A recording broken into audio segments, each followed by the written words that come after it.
Lumix has kindly lent me the 40mm f2 lens.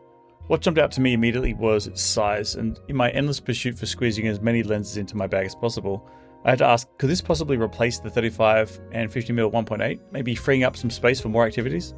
The short answer is, yeah, I think so. I love the size of it. It means I can keep it on the camera while it's in the bag, and the focal length, it kind of has the best of both worlds, with only a few sort of caveats.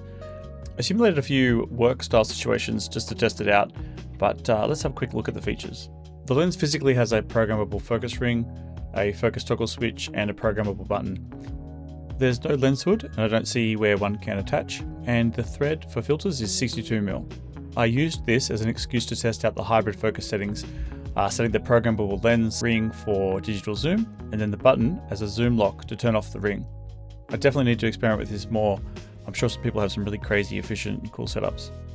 Compared to the 35mm, the 40 didn't seem to require me to back up as much to get the same sort of subject in frame. And compared to the 50, the minimum focus distance felt a lot closer. I tested out shooting a food flat lay, and yeah, this was in front of bikers for science. So just try and pretend that the cookie's a carrot cake because yeah, they ran out of carrot cake. It is an S-series lens, so it's got a robust, high-quality premium feel, and the picture quality obviously to match. And the last small catch was that because of that 62mm thread, I didn't actually have any NDs that would fit, so to be fair, I just shot all the lenses without any NDs for video.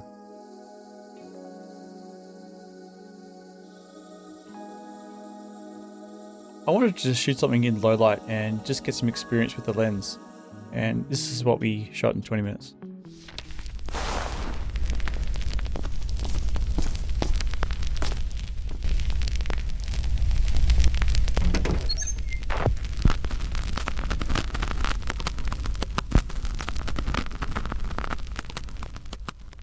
Big thanks to Lumix for letting me borrow the lens, and I hope you found this quick look useful.